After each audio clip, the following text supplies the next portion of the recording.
ओम।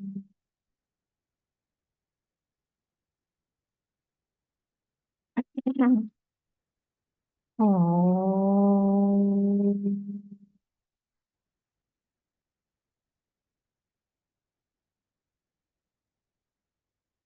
ओम।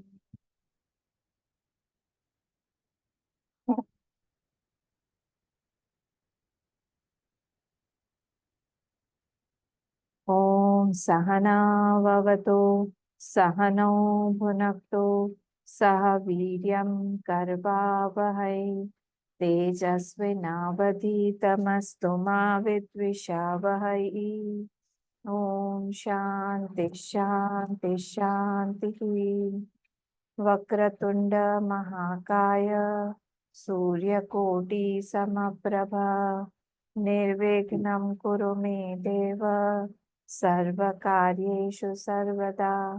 सरस्वती नमस्तुभ्यं वरदे कामरूपिणी विद्यारंभं करिष्यामि सिद्धिर्भवतु मे सदा।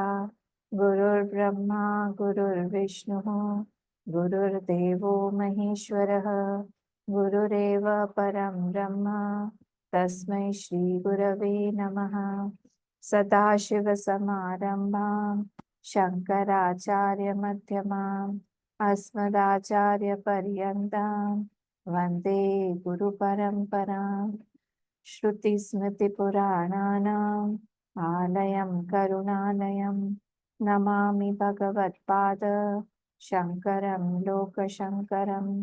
समस्तजनकल्याणे निरतं करुणामयं नमामि चिन्मयं देवं सद्गुरुं ब्रह्मविद्वरं सद्गुरुं ब्रह्मविद्वरम्।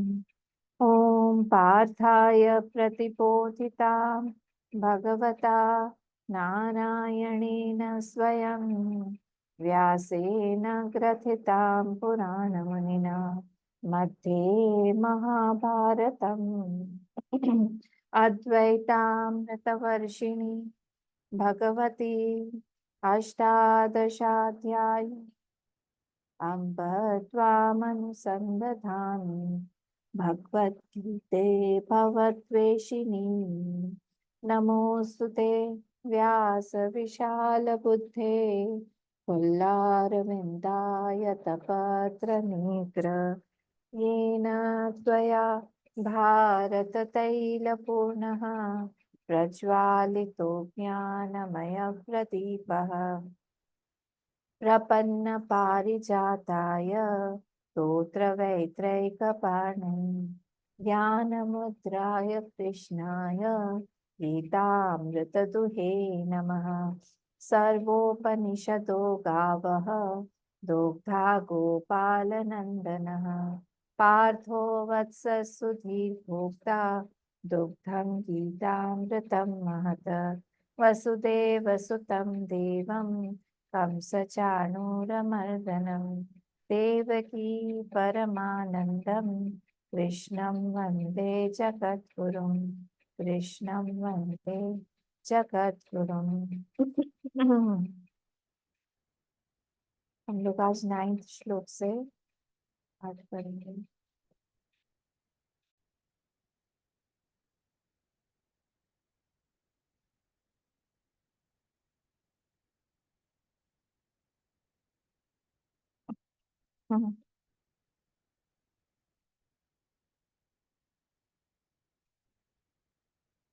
श्रीभगवानुवाच असक्तिरनभिष्वङ्गः पुत्रदारगृहादिषु नित्यं च समचित्तत्वम् इष्टानिष्टोपपत्तिषु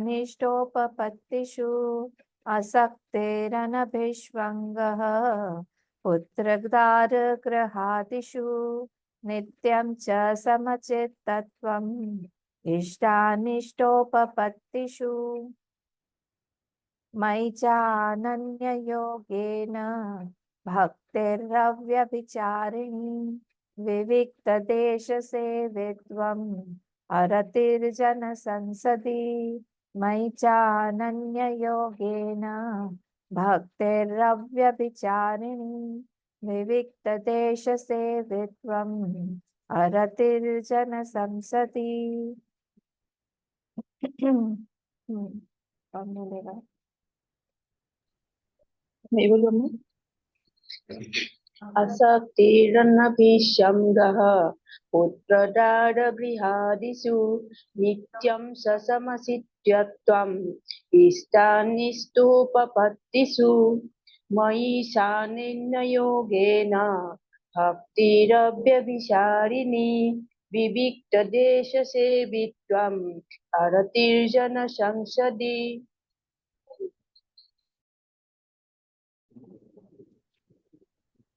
मम्मी बोलो। मम्मी बोलो। हाँ बोलिए।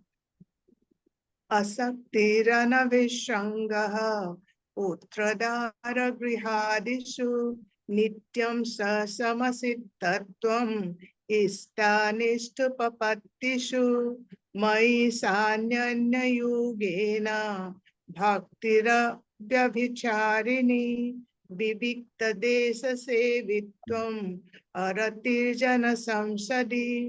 गुड। मैं बोलूँ अम्मा? हाँ। असक्तिरनभिषङ्गः पुत्रद्वारा गृहादिषु नित्यं ससमसिद्धत्वम् इष्टानिष्टोपपत्तिषु मयि सानन्ययोगेन भक्तिरव्यभिचारिणी विविक्तदेशसेवित्वम् अरतिर्जनसंसदि। Good good. नेक्स्ट। और कोई बोलना चाहेगा? नहीं तो हम आगे बढ़ेंगे। ये सम्मा अशक्तिरनभिष्वङ्ग पुत्रदार गृहादिषु नित्यं च समचित्त्वम् इष्टानिष्टोपपत्तिषु मयि चानन्ययोगेन भक्तिरव्यभिचारिणी विविक्तदेशसेवित्वम् अरतिर्जनसंसदि। फर्स्ट 9th वाले श्लोक का फर्स्ट लाइन फिर से बोलो। असक्तिरनभिष्वङ्गः। हाँ गुड। असक्तिरनभिष्वङ्गः पुत्रदार गृहादिषु नित्यं च समचित्त्वम् इष्टानिष्टोपपत्तिषु। गुड। नेक्स्ट। और कोई बोलना चाहेगा? नहीं तो हम आगे बढ़ते हैं। 11th वाला अध्यात्म ज्ञान नित्यत्वम्। कौन बोला? किसी को बोलना है? मैं बोलूं? हाँ बोलिए। मैं बोलूं? क्या हाँ, चीज? क्या सीमा जी बोलिए। मैं बोलिए सीमा जी। नहीं दे रहा।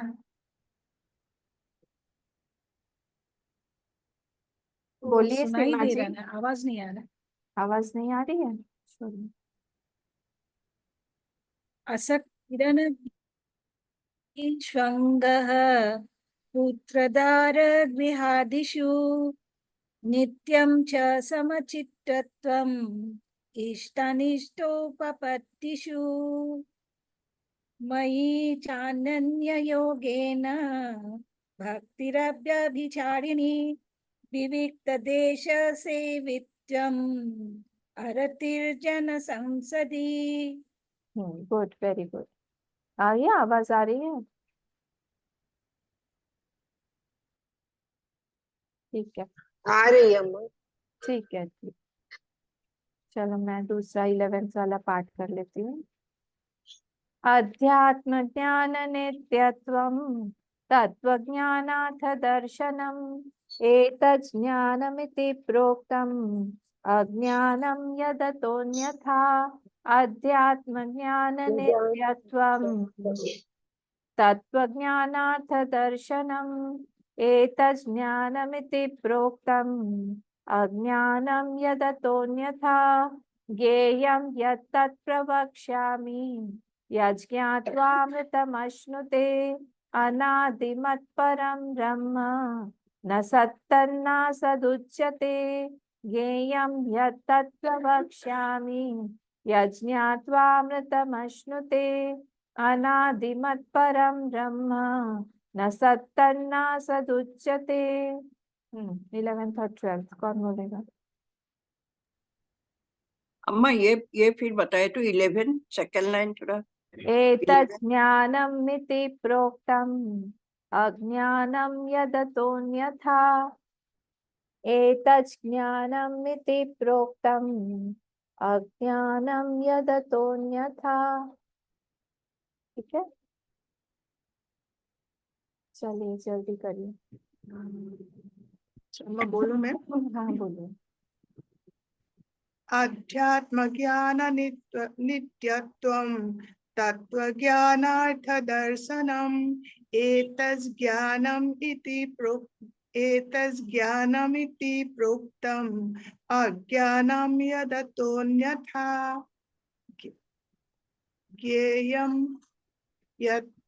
ज्ञेयं यत्तत् प्रवक्ष्यामि यज्ञत्वामृतमश्नुते अनादिमत्परं ब्रह्म न सत्तन्नासदुच्यते। गुड, नेक्स्ट बोलूंगा। अध्यात्मज्ञाननित्यत्वं तत्त्वज्ञानार्थदर्शनम् एतज्ज्ञानमिति प्रोक्तम् अज्ञानं यदतोऽन्यथा ज्ञेयं यत्तत् प्रवक्ष्यामि यज्ञत्वमृतं स्नुते अनादिमत्परं ब्रह्म न सत्तन्नासदुच्यते। गुड, नेक्स्ट मैं बोलूं? मैं बोलूं? अच्छा हाँ। बोलिए। अभामा के बाद सीमा जी। ठीक है। अध्यात्म ज्ञान नित्यत्वं तत्त्वज्ञानार्थ दर्शनम् एतज्ज्ञानमिति प्रोक्तम् अज्ञानं यदतु अन्यथा यदतोऽन्यथा, उसको अलग अलग मत करिए। यदतोऽन्यथा, एतज्ज्ञानमिति प्रोक्तम् एतज्ज्ञानमिति प्रोक्तम् अज्ञानं यदतोऽन्यथा। यदतोऽन्यथा, अच्छा, एतज्ज्ञानम् इति प्रोक्तम् अज्ञानं यदतोऽन्यथा नेक्स्ट ज्ञेयं यत्तत् प्रवक्ष्यामि यज्ञातामितमश्नुते अनादिमत्परं ब्रह्म न सत्तन्नासदुच्यते। गुड, सीमा जी। एक मिनट। हाँ, ज्ञेयं यत् प्रवक्ष्यामि 11th वाला। हाँ, अध्यात्मज्ञाननित्यत्वं तत्त्वज्ञानार्थदर्शनम् एतज्ज्ञानमिति प्रोक्तं ज्ञानं यदतो अन्यथा अज्ञानम, प्रोक्तम् अज्ञानं यदतो अन्यथा हाँ नेक्स्ट। ज्ञेयं यतत् प्रवक्ष्यामि यत्तत् यत् प्रवक्ष्यामि ज्ञेयं यत्तत् यत्तत् प्रवक्ष्यामि यज्ञात्वामृतमश्नुते अनादिमत्परं ब्रह्म न सदुच्यते न सत्तत् न सदुच्यते न सत्तत् न सदुच्यते। न सत्तन्ना सदुच्यते। हाँ, हो गया। मैं बोलूं? हाँ बोल। अध्यात्म ज्ञान नित्यत्वं तत्तज्ज्ञानार्थ दर्शनम् एतज्ज्ञानमिति प्रोक्तम् अज्ञानं यदतोऽन्यथा ज्ञेयं यत्तत् प्रवक्ष्यामि यज्ञात्वा अमृतम् अश्नुते अनादिमत्परं ब्रह्म न सत् तत् न असत् उच्यते न सत्तन्नासदुच्यते, न सत्तन्नास, तन्नासदु। असत्तन्नासत् उच्यते। हाँ, good.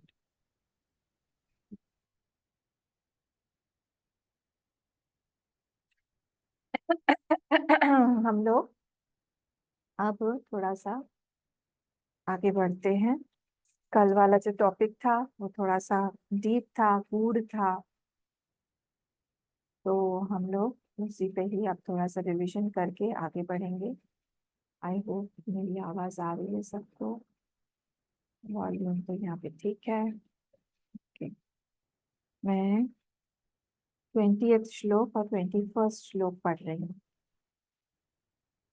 कार्यकरण कर्तृत्वे हेतु प्रकृतिरुच्यते, पुरुषः सुख दुःखानां भोक्तृत्वे हेतुरुच्यते, पुरुषः प्रकृतिस्थो हि भुङ्क्ते प्रकृतिजान् गुणान्, कारणं गुणसङ्गोऽस्य सदसद्योनि जन्मसु। 22nd वाला भी पढ़ लेती हूँ, देखते हैं अगर हम लोग टच कर पाए। उपद्रष्टानुमन्ता च भर्ता भोक्ता महेश्वरः, परमात्मेति चाप्युक्तः देहेऽस्मिन् पुरुषः परः।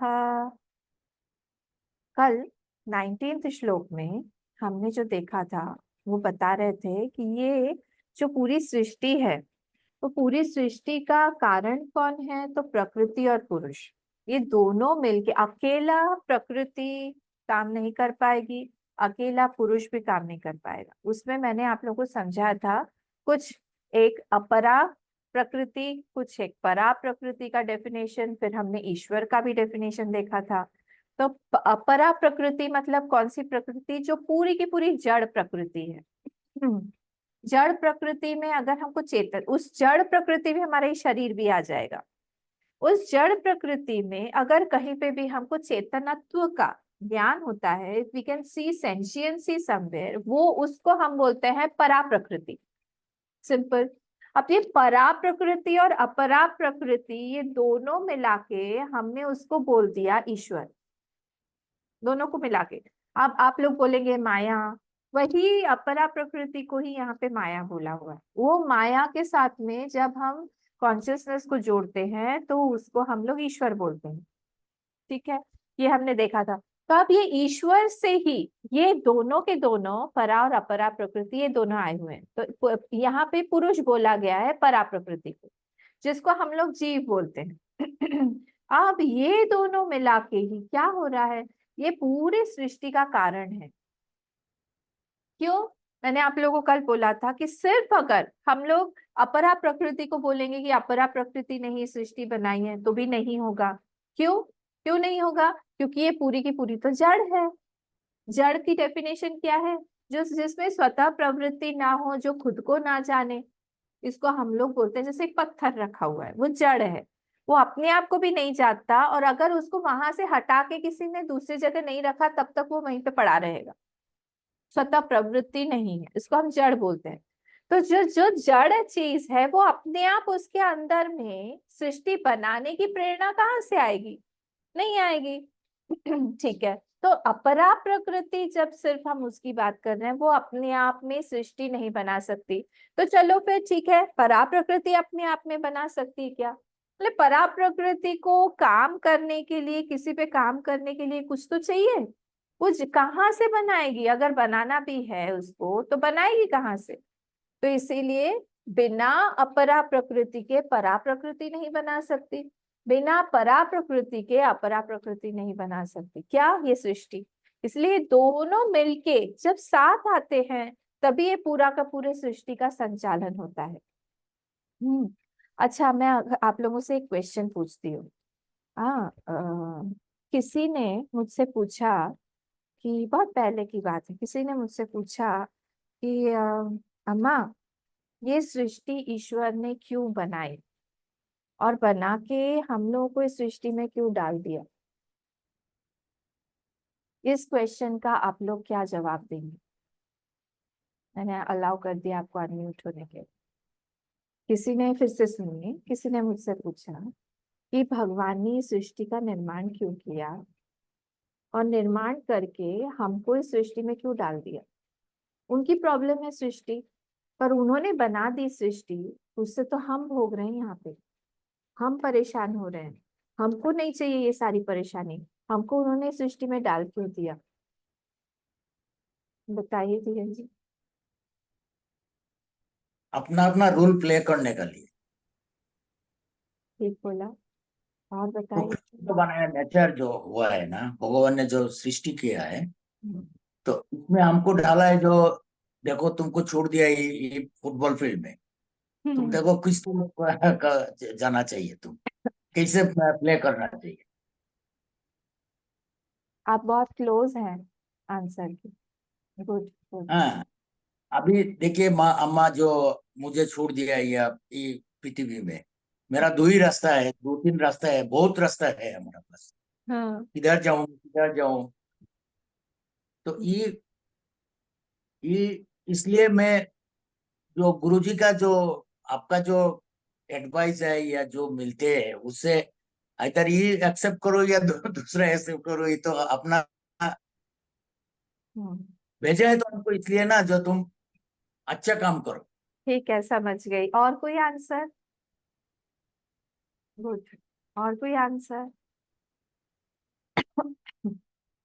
सोचिए सब लोग, क्योंकि ये क्वेश्चंस आने चाहिए, तभी हम लोग अपने आप को एक साधक बोलेंगे ना। आपको क्या ये क्वेश्चन कभी आया नहीं है कि क्यों ऐसा हुआ कि सृष्टि भगवान ने निर्माण, अभी यहाँ पे भी यही चल रहा है। अभी मैंने भी, मेरे मुंह से भी मैंने बोला कि ये दोनों ने मिलके सृष्टि बना दी। तो सृष्टि बना दी, तुम फंसे क्यों, हमको क्यों फंसा दिया? धीरेन जी ने बताया आंसर, और किसी को कोई आंसर है?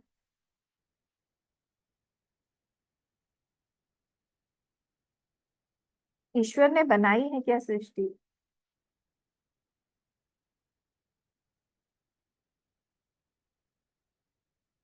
सोचिए थोड़ा, ईश्वर ने बनाई है क्या सृष्टि? किसने बनाई है सृष्टि?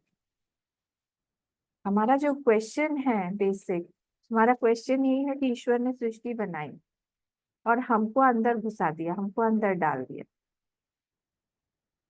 तो हम लोग क्या कर रहे हैं, हम लोग कर्तृत्व इस सृष्टि का ईश्वर पे डाल रहे हैं, जो हमेशा हम लोग करते हैं। जीव जो है हमेशा किसी के ऊपर गलती थोपना चाहता है, उसके बाद में वो फ्री हो जाएगा।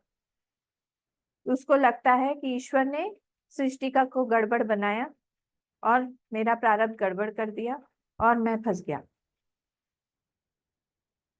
ऐसा है क्या? सोचिए।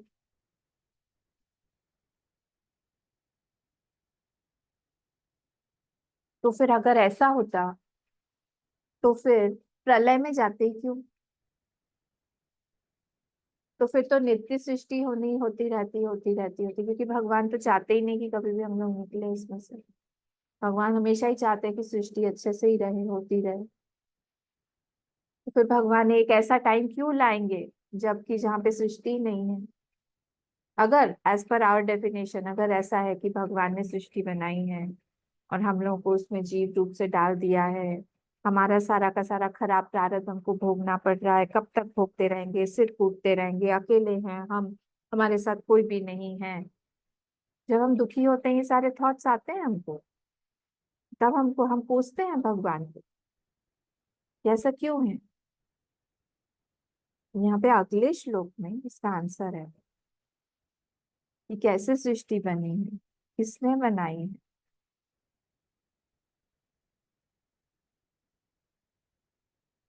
देखिए कहानी आपको 21st वाला जो श्लोक है ना, उसका फर्स्ट लाइन देखिए। पुरुष प्रकृतिस्थो ही भुंक्ते प्रकृति जान गुण कारणम गुण संगोस्य सद सद योनि जन्मस्य। इसमें हम जब डिटेल में आएंगे तब हम और डिटेल में दिखेंगे, पर कारण यही है। क्या कारण है? कि जो जीव है वो ऑर्डर करता है, वो ऑर्डर प्लेस कर रहा है कि उसे कैसी सृष्टि चाहिए। वो जो कंटिन्यूअसली वो जो मन में संकल्प विकल्प करता रहता है कि मुझे ऐसा चाहिए, वैसा चाहिए, ऐसा बनना है, वैसा बनना है, मुझे मेरी ये इच्छाएं हैं, मेरी ये इच्छाएं पूरी हो। हम जब जाते हैं किसी रेस्टोरेंट में जाते हैं, हम लोग वहां पे क्या करते हैं, जाते ही हम लोग मेनू कार्ड मांगते हैं। तो भगवान भी अपना मेनू कार्ड दे देते हैं यहाँ पे, बोलते हैं कि हमारे सृष्टि में ये सारी चीजें इच्छाएं पूरी हो सकती हैं, आप ऑर्डर प्लेस करो। तब जाके हम लोग वहां से ये टिक, हमको बहुत अच्छी पत्नी चाहिए, हमको बहुत अच्छा बच्चा चाहिए, हमारा बच्चा जो है बहुत अच्छा हो पढ़ने में, हम तो नहीं है पर हमारा बच्चा जरूर निकले अच्छा पढ़ने में, हम पीछे से फर्स्ट आते थे वो आगे से फर्स्ट आए, ये सारी चीजें, हम बार बार उसकी बहुत अच्छे से शादी हो जाए, हमारा बहुत अच्छा घर रहे। हम लोग टिक कर रहे हैं, टिक कर रहे हैं, टिक टिक टिक टिक टिक करके हम लोग ऑर्डर प्लेस कर रहे हैं। फिर अगर वो इच्छा हमारी पूरी नहीं हुई, फिर से हम लोग उस ईश्वर को बोलेंगे कि इस यहाँ पे तो इच्छा पूरी नहीं होती है, इच्छा करके फायदा क्या है। तो भगवान ने ऐसा सिस्टम बना दिया है यहाँ पे कि जो जीव है उसकी सारी की सारी इच्छा एज पर कर्म कर्म फल पूरी होती रहेंगी। तो ये जो और उसमें से निकलने का भी रास्ता है, अगर वो निकलना भी चाहे तो ज्ञान भी दे दिया है कि अगर तुम एक्सिट करना चाहते हो यहाँ से, तुम परेशान हो गए हो, तुमको नहीं चाहिए ये सारी चीजें, यहाँ पे एग्जिट का भी मार्ग है, ज्ञान मार्ग है जिससे तुम मोक्ष प्राप्त कर सकते हो, बाहर निकल सकते हो। तुम ये सारी चीजें जानो, जो बोला था ना, मद भक्त एतद विज्ञाय, 18 श्लोक का सेकेंड लाइन, मद भावाय उपपद्यते। मद भावाय उपपद्यते का मतलब यही है मोक्ष, उसको मिल गया, एग्जिट हो गया उसका। कब? मद भक्त एतद विज्ञाय, जो इस चीज को जान लेता है, ये सब ज्ञान को जान लेगा, क्षेत्र को अलग कर देगा क्षेत्रज्ञ से, डिफरेंट डिफरेंट करके वो सेपरेट सेपरेट करके देखने लगेगा अपने वैराग्य के कारण, उसको अपने आप ही मोक्ष मिल जाए, क्योंकि वो ज्ञान में स्थित हो जाएगा धीरे धीरे प्रैक्टिस कर करके। पर जब तक ऐसा नहीं है तब तक ये क्वेश्चन ही गलत है। फर्स्ट एंड फॉरमोस्ट तो उस क्वेश्चन में ये गलत है कि ईश्वर ने बनाया है। ईश्वर कुछ भी नहीं करता है, ईश्वर नहीं बनाता है। देखिए आप लोग, मैं आपको श्लोक बताती हूँ, सबके पास गीता होनी चाहिए, हाँ, चैप्टर 6 में है शायद, 6 में, हाँ 4 में देखिए, 13th श्लोक, 4th में 13th श्लोक सेकेंड लाइन, चातुर्वर्ण्यमया सृष्टम में, चातुर्वर्ण्यमया सृष्टम गुण कर्म विभागशः, ये वाली बहुत पॉपुलर ये वाला श्लोक है। सेकेंड लाइन में देखिए, तस्य कर्तारम अपि माम विद्धि अकर्तारम अव्ययम। क्या बोल रहे हैं भगवान? चातुर्वर्ण की सृष्टि तो मैंने किया है, मैंने पूरा का पूरे सृष्टि का नियम वगैरह सब गुण और कर्म के हिसाब से मैंने विभाग बनाए हैं, पर तस्य कर्तारम अपि मां, मैं उसका कर्ता हूं, पर अर्जुन विद्धि अकर्तारम अव्ययम, मैं अकर्ता भी हूँ, मैं अव्यय भी हूँ। मैं अकर्ता हूं मतलब मेरा इसमें कोई कर्तृत्व है नहीं, मेरा कोई भोक्तृत्व है नहीं। तो भगवान आप ऐसे कैसे कह रहे हैं, अभी तो आपने कहा कि करता हूँ। नहीं, जैसा जैसा जो जो ऑर्डर देता रहता है वैसा वैसा मैं फुलफिल करता हूँ, इसमें मेरा कर्तृत्व बोल के कुछ नहीं है कि मैंने बनाया। जैसे हम लोग एक पेंटिंग बनाते हैं, पेंटिंग बनाने के बाद में हम सिग्नेचर लिखते हैं नीचे, देखिएगा ये ह्यूमन टेंडेंसी है। और ईश्वर की टेंडेंसी क्या है, कहीं पे भी आपको उसका सिग्नेचर नहीं मिलेगा। ये ह्यूमन टेंडेंसी होती है कि जहाँ पे भी जीव की टेंडेंसी है कि वो कोई भी, क्योंकि छोटा है ना, उसको अपने सिग्नेचर में, सिग्नेचर का मतलब क्या होता है कि कहीं पे मेरा एक्सपेंशन हो रहा है, ये चीज मैंने बनाई है, ये मेरी कृति है। सिग्नेचर का मीनिंग आप सोचिए क्या है। तो वो उस चीज से वो अपने आप को थोड़ा सा बड़ा हुआ जानता है कि ये मैंने बनाया है, मैंने किया है। अगर कहीं पे ऐसे कोई चीज बनाई जिसमें सिग्नेचर नहीं कर सकते हैं, तो वो जा जाके बोलेगा ये मैंने किया हुआ, ये मैंने बुना हुआ, ये मैंने किया हुआ है, लिखा हुआ है, जो भी है। तो ये मैं का जो साइन है ना, ये जीवत्व का साइन है, जब वो बोलता रहता है कंटिन्यू से कि मैंने बनाया है। पर वहां भगवान जो है वो बोलते हैं मेरा कोई कर्तृत्व नहीं है, जब मैं करता हूं मैं करके छोड़ देता हूँ, क्यों? क्योंकि मैंने किसी की इच्छा पूरी करने के लिए उसको वहां पे शक्ति दे दी है, वो करेगा पूरी अपने सामर्थ्य से। जैसे अभी धीरेन जी ने बोला कि आपके पास में फुटबॉल ग्राउंड में आपको रख दिया है, नियम बता दिए हैं, आपने अंदर सामर्थ्य दे दिया है, आप कितना रन सॉरी कितने पॉइंट्स कितने लगा सकते हैं, ये सब अब आपके ऊपर है। तो उसी तरह से हमको भी यहाँ पे सब कुछ दे दिया है, बोल दिया है कि अब आप करो। इसमें भगवान की कोई सृष्टि नहीं है। अब वो क्यों हो रहा है ऐसा, ये हम जब इस वाले श्लोक में आएंगे तब हम लोग देखेंगे। पर कल जो हमने देखा था, यही देखा था, ये दोनों मिलके पूरी की पूरी सृष्टि का निर्माण कर रहे हैं। कौन दोनों मिलके? प्रकृति और पुरुष। और ये दोनों कैसे हैं? ये अनादि हैं, अनादि हैं।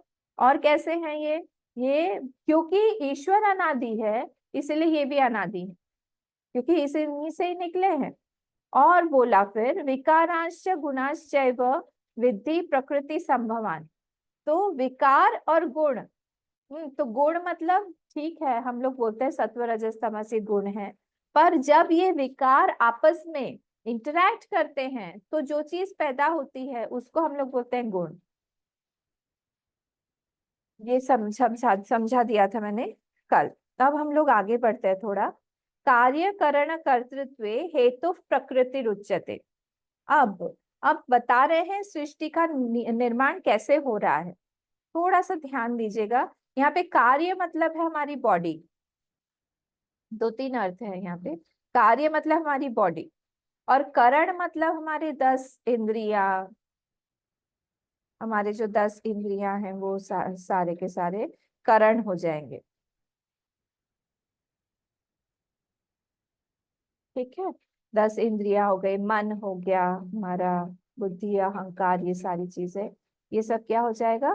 करण। कर्तृत्व मतलब क्रिएशन में, कर्तृत्व क्रिएशन, जब सृष्टि उसकी होती है। हेतु हो प्रकृति रुच्यते, ये प्रकृति से निकले हैं। क्या? कार्य और करण। कार्य मतलब बॉडी। तो बॉडी किस चीज से बनी हुई है? बॉडी बनी हुई है पंच महाभूत से। तो पंच महाभूत जो है, और उसके सारे के सारे 5 विषय, हाँ उसको साथ साथ में ही रखेंगे हम लोग, क्योंकि दोनों के दोनों साथ ही चलते हैं, पंच महाभूत और उसके विषय।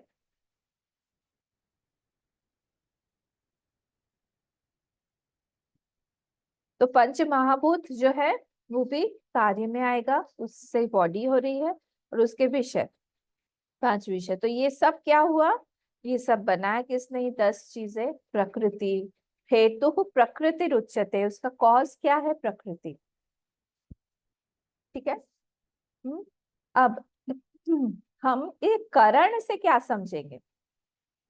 करण से हम लोग ये समझेंगे कि सेंस ऑर्गन्स जो है हमारे, जो हमारे इंद्रियां हैं, उससे हमको सुख दुख की उपलब्धि होती है कि नहीं? मन से ही सुख दुख, वो सारे के सारे मॉडिफिकेशंस जो हैं वो इस करण के ही हैं। तो कार्य और करण कर्तृत्व। अच्छा, अगर आपको याद हो, मैंने 5th वाले चैप्टर में शायद आप लोग को समझाया था, 3 कैटेगरीज है। एक है कारण, ध्यान से सुनिए, एक है कार्य एक है कारण, एक है कार्य कारण, और एक है कार्य। ये 3 है।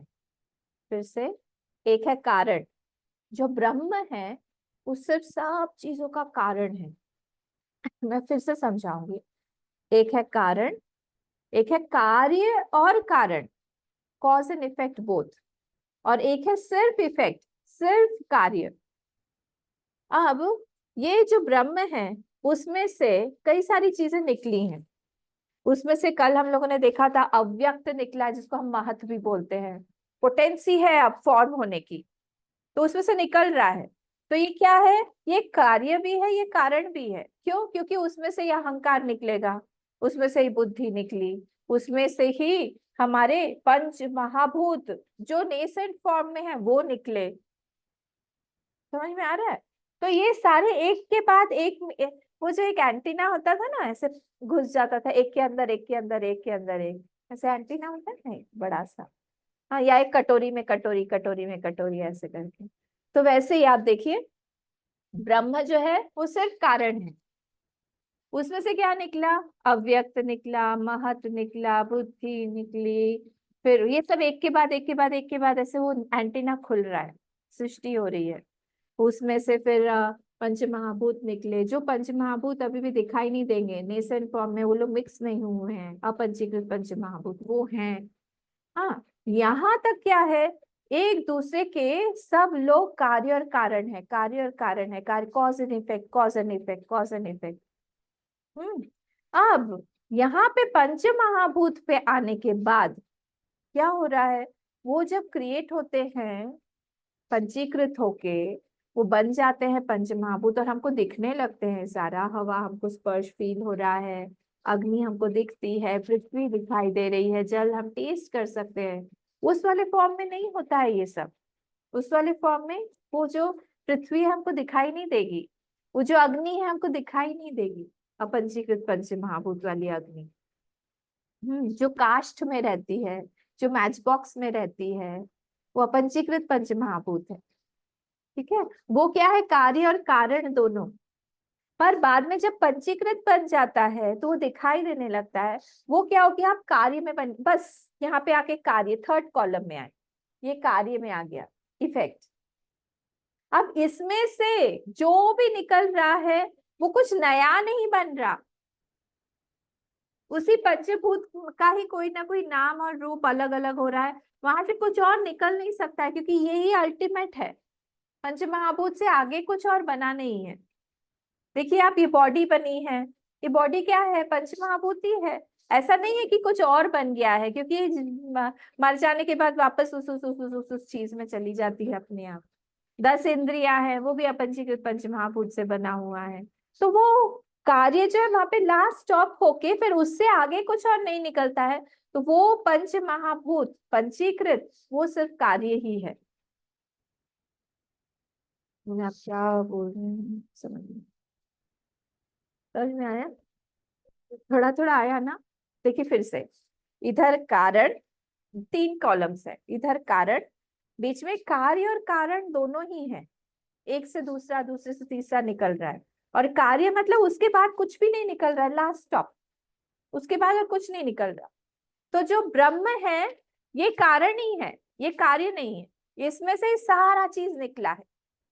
सेकेंड वाले कॉलम में आइए, उस ब्रह्म से क्या निकला है, महत, अव्यक्त, फिर अहंकार, फिर बुद्धि, फिर 10 इंद्रिय, फिर उसमें से, सॉरी 10 इंद्रिय के पहले हम ये ले लें अपंचीकृत पंच महाभूत, फिर 10 इंद्रिय, ये सारी चीजें, क्योंकि 10 इंद्रिय भी अपंचीकृत पंच महाभूत से बनी हुई है, दिखती नहीं है, ये इंद्रिय नहीं है, इंद्रियों के पीछे जो इंद्रिय है ये सारे के सारे क्या है, कार्य कारण बोध, क्योंकि एक से दूसरा निकला है, एक से दूसरा निकला है।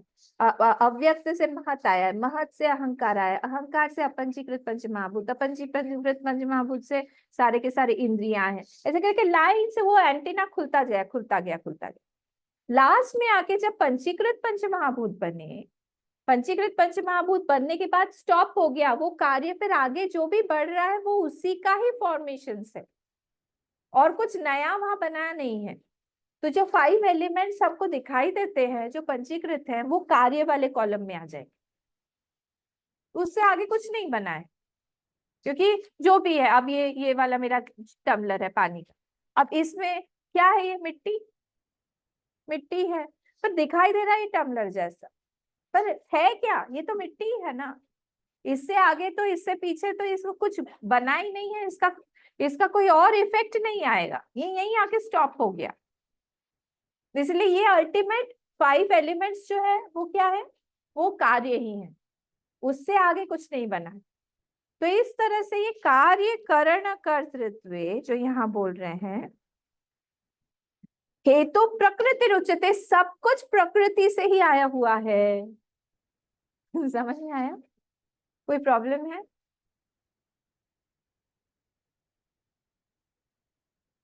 बताइए,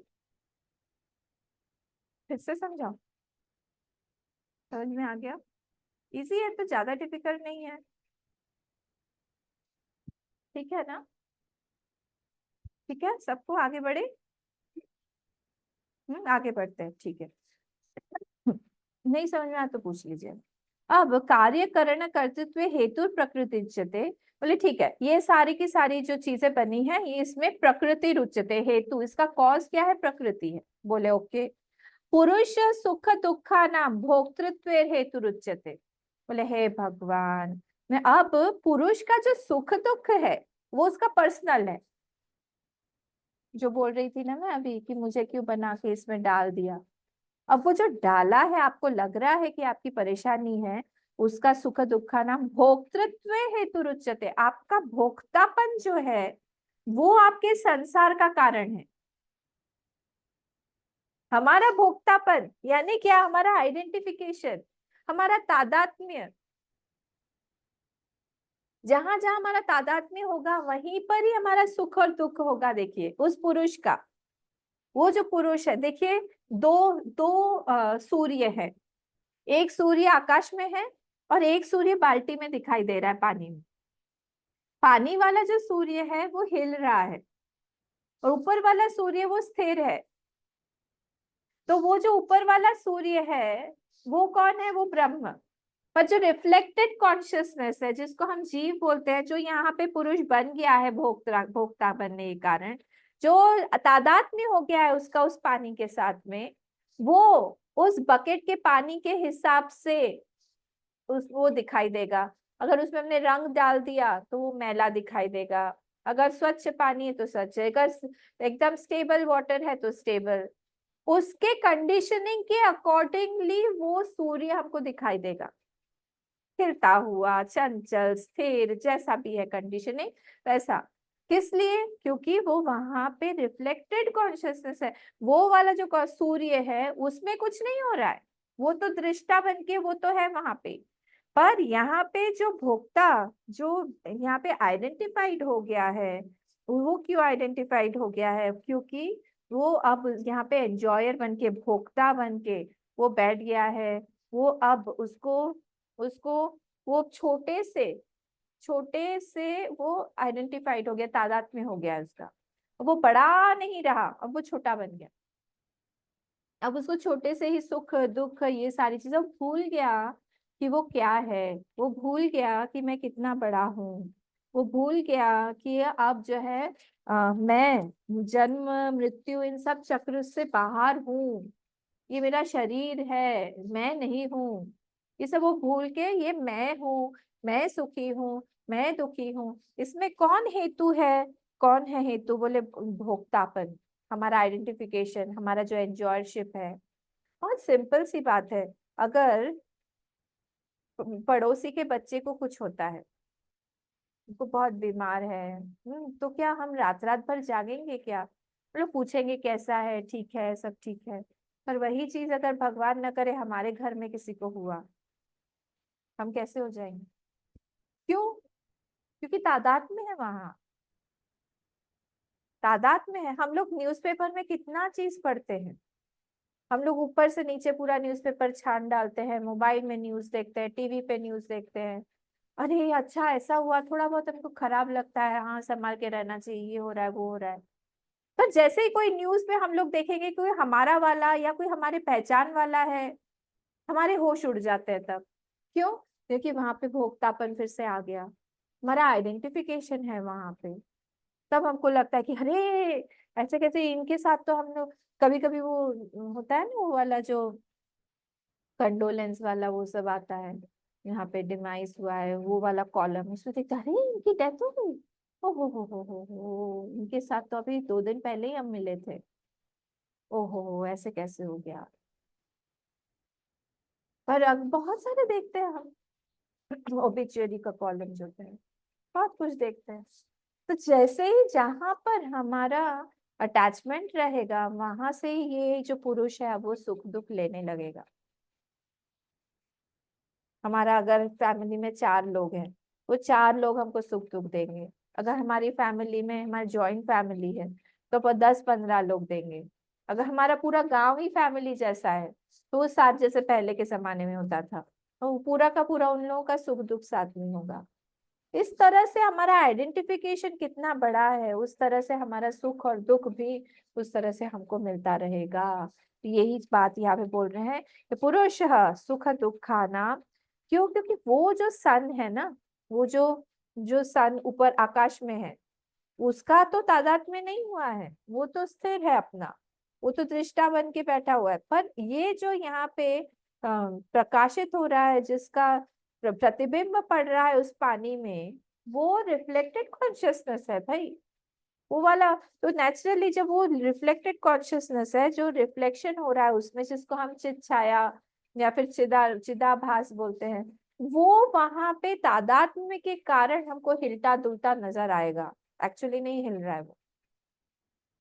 तो जैसा जैसा हमारा वो शरीर रहेगा, मतलब सटल बॉडी सूक्ष्म शरीर रहेगा, वैसा वैसा उसके पास में भी तादात्म्य होगा। तो वैसे ही पुरुष सुख दुखानां भोक्तृत्व हेतुरुच्यते। पुरुष प्रकृतिस्थो ही, नेक्स्ट वाले पे आइए।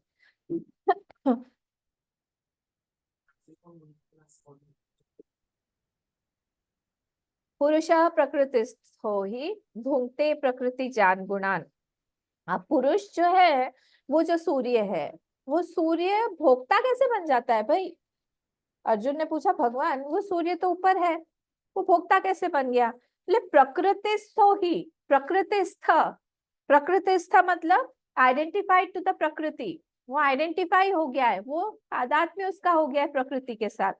और जिस क्षण जैसे ही उसका प्रकृति के साथ में तादात्म्य होगा, भोंगते प्रकृति जान गुणान, वो प्रकृति का भोग करना शुरू कर देगा। भोग करना शुरू कर देगा मतलब वहां से वो कुछ एंजॉयमेंट लेना शुरू कर देगा, उसको सुख दुख की प्राप्ति होती रहेगी।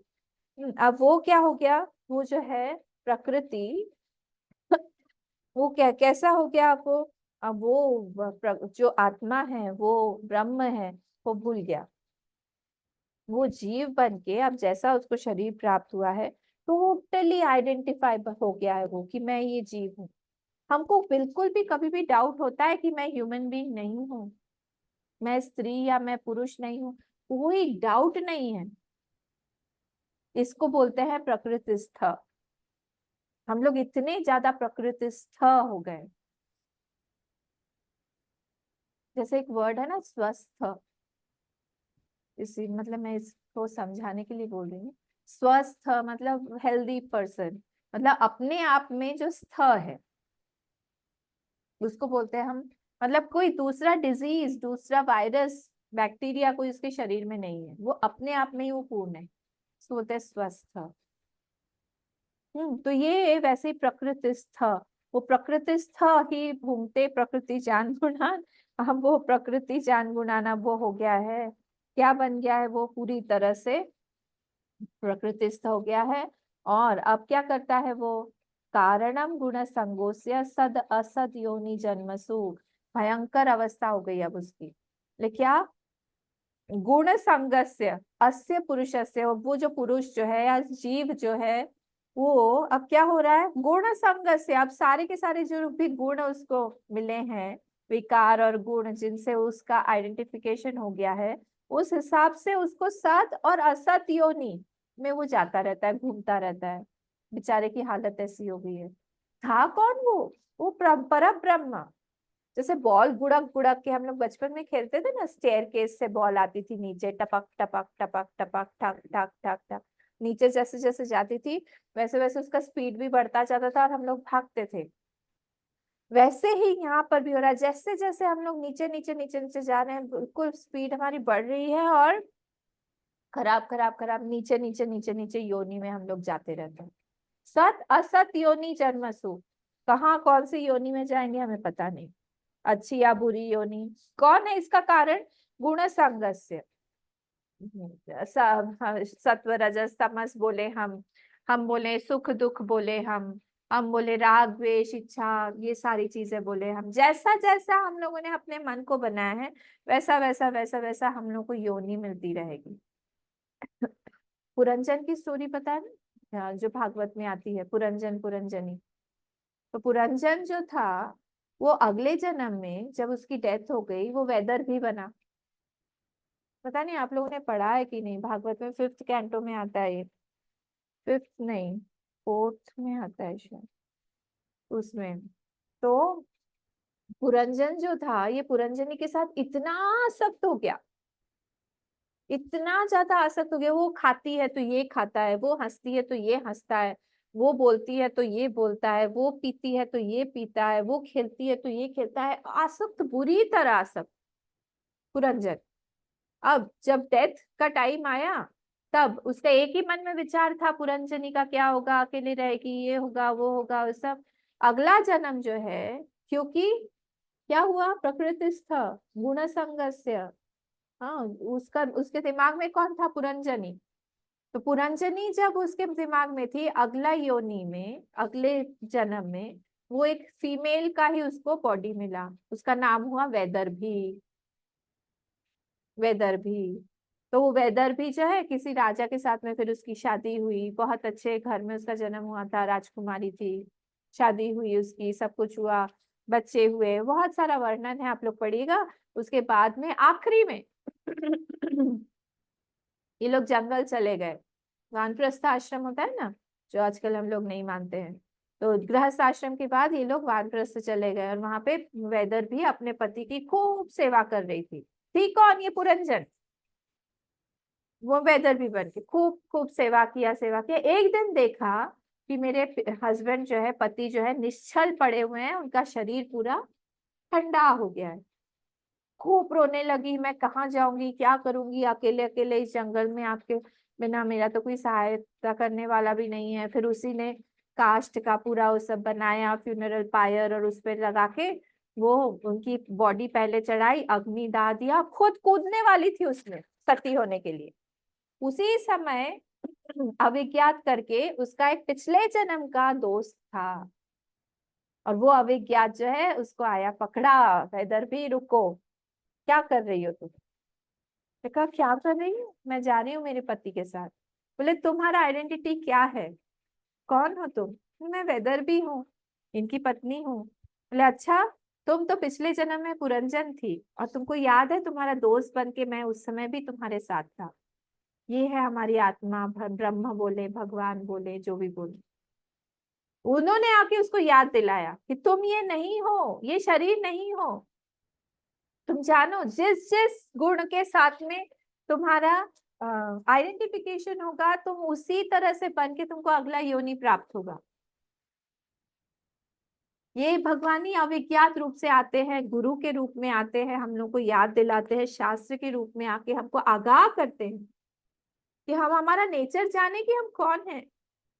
इसी तरह से हम लोग एक जन्म के बाद दूसरे, दूसरे के बाद तीसरे, जड़ भरत का भी यही केस हुआ। ये तो मैंने एक आपको ह्यूमन टू ह्यूमन बताया, पर ह्यूमन टू एनिमल भी हो सकता है, हमको नहीं पता हमारे किस किस के साथ अटैचमेंट है।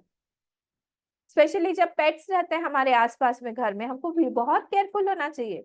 आखिरी में उसी का चेहरा दिख गया, हो गया कल्याण, जड़ भरत, अगला जन्म फिक्स, फिर पूछ हिलाते रहेंगे किसी के सामने। सोचिए कौन कौन सी कितनी खराब खराब योनियां मिलती है, एनिमल की क्रूएलिटी कितनी ज्यादा बढ़ गई है। अभी हर जगह पे टॉर्चर ही टॉर्चर एनिमल्स के ऊपर, हम लोगों को भी सब भोगना पड़ेगा। एनिमल का लाइफ इतना आसान नहीं होता है। अब मुझे पता नहीं आपने देखा कि नहीं, एक वीडियो बहुत वायरल हुआ इंडिया का, एक डॉगी के, स्ट्रे डॉग के कॉलर में छोटा सा उन लोगों ने वो डाल दिया कैमरा, और देखने के लिए कि एक दिन में उसको वो कहाँ कहाँ जाता है और क्या क्या करता है। इतना पैथेटिक लाइफ है उसका। फिर फास्ट फॉरवर्ड करके उसको 1 मिनट में दिखाया, कोई उसको डंडा मार रहा है, कहीं वो खाने के लिए जा रहा है तो उसको पानी फेंका जा रहा है, कितने बार दिन में उसको लात मारी, कितने बार वो क्रॉस करते करते गाड़ी के नीचे आते आते बचा, किसी ने उसको मारा, किसी ने उसके मुंह से, दूसरे कुत्ते आए उन्होंने उसको झगड़ा किया, उसके साथ में खराब टॉर्चर किया, सारा रिकॉर्ड हो गया। एक एनिमल की लाइफ भी अच्छी नहीं होती है। हमको लगता है कि छोटा सा एक लाइफ होगा या जैसा भी है, पर इतना क्रुएल्टी है ना इस संसार में एनिमल्स के प्रति, मैं आपको क्या बताऊं। मुझे घिन आती है कभी कभी कि I am a human being. सबसे टॉर्चरस जो एनिमल है वो ह्यूमन बीइंग ही है। इतना टॉर्चर करता है वो दूसरों पे, हर एक, वो प्रकृति के साथ खेल रहा है, वो एनिमल्स के साथ खेल रहा है, वो घर वालों के साथ खेल रहा है, वो हर जगह पे हर चीज को प्रताड़ित करता है। Worst animal on the globe. हम लोग बेस्ट क्रिएशन बोलते हैं ना भगवान की। मुझे तो कभी कभी लगता है कि क्या है, भगवान ने क्यों बनाया हम लोगों को इतनी बुद्धि देके। तो ये जैसे जैसे हम लोग गुण के साथ में हमारा आइडेंटिफिकेशन होता जाएगा, वैसे वैसे वैसे वैसे हम लोग को सत और असत योनि की प्राप्ति होती रहेगी। हमारे कर्म फल के अनुसार, हमारे प्रारब्ध के अनुसार, हमारी इच्छाओं के डिजायर्स के अनुसार, वैसे वैसे हम लोग योनियों में जाते रहेंगे। तो ये कारण भगवान नहीं है। जो वो क्वेश्चन मैंने आप लोगों को पुटअप किया था स्टार्टिंग में कि सबको ये संसार बनाया और हमको डाल दिया, नहीं, हम ही ऑर्डर करते हैं, हम आइडेंटिफाई होते हैं। हम लोग किसी व्यक्ति विशेष से या फिर किसी इच्छा विशेष से काफी लगाव रखते हैं, और नेचुरली फिर वो पूरा करने के लिए भगवान तो देंगे ही परिस्थिति। और नहीं देंगे तो भी हम बोलेंगे कि आपकी कैसी सिस्टम है, कैसा, यहाँ पे तो कोई इच्छा ही पूरी नहीं होती है। भगवान ने पूरे सिस्टम को ऐसे बना रखा है कि आपकी इच्छा है, आप मेहनत करो, पुण्य कमाओ, आपकी इच्छा पूरी हो जाएगी। पर उसके लिए जन्म तो लेना पड़ेगा, और जो जन्म है ये एक पैकेज है। जैसे मैरिज जो है वो एक पैकेज होता है ना सिर्फ आपके पास में हस्बैंड या वाइफ नहीं होता है, पूरा का पूरा पैकेज होता है। उसके पूरे घर वाले, इसके पूरे घर वाले, सबके साथ में शादी होती है। पूरा का पूरा घर कुंभा एक पूरा पैकेज है। वैसे ही हमारा ये जो जन्म है ये भी एक पैकेज है। इसमें ऐसा नहीं है कि आपको सुख ही सुख मिलेगा, अच्छा ही अच्छा मिलेगा, हर चीज आपकी होती रहेगी, कभी कुछ डिजीज नहीं आएगा, सब होगा। तो बुराई के लिए भी फिर हमको तैयार रहना चाहिए कि कुछ भी कभी भी हो सकता है। और इस शरीर में ना सुख हम लोग कम भोग पाते हैं, पेन इतना ज्यादा ये शरीर देता है, मैं क्या बताऊं आपको, भयंकर पेन देता है ये शरीर। आप हॉस्पिटल में जाके देखिए, यहाँ पे तो एक दो डॉक्टर्स भी बैठे हुए हैं, आप लोगों को पता होगा कैसा, कितना पेनफुल है। हॉस्पिटल्स में जाइए, अरे मुझे तो लगता है जो प्रोसीजर्स के तो आप छोड़ दीजिए, जो टेस्ट होते हैं, कभी कभी ये टेस्ट भी इतने ज्यादा पेनफुल होते हैं, बिना किए हम लोग को पता भी नहीं चलेगा ट्रीटमेंट क्या करें।